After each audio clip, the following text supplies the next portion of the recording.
কোটির মতো শ্রমিক আছে বিড়ির সঙ্গে। কারণ এটা যদি বন্ধ হয়ে যায় 1 কোটি লোক বেকার হয়ে যাবে।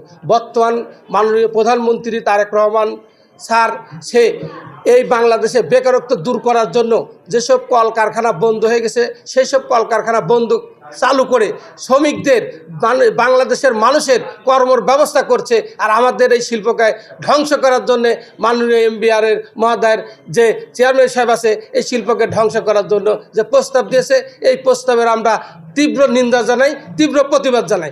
আমরা বাংলাদেশ বিড়ি শ্রমিক ফেডারেশন এই শিল্পকে রক্ষার লক্ষ্যে আমরা শর্ত কিছু আন্দোলন সংগ্রামের মাধ্যমে বিড়ি শ্রমিকরা কোনোদিন কোনো মানুষের দয়া নিতে চায় না, ভিক্ষা নিতে চায় না। আমরা কর্ম করে খেতে চাই। শিল্প থাকবে, শ্রমিকরা থাকবে, বিড়ির মালিকরা ব্যবসা করবে বৈধ পথে, সরকারের রাজস্ব দেবে, বিড়ির শ্রমিকরা কর্ম করে খাবে। এটাই আমাদের দাবি।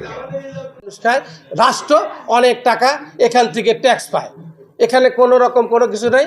আমরা মনে করি বিদেশি সিগারেট কোম্পানি আলারা আমাদের এই শিল্পকে ধ্বংস করার জন্য একটি ষড়যন্ত্র করছে।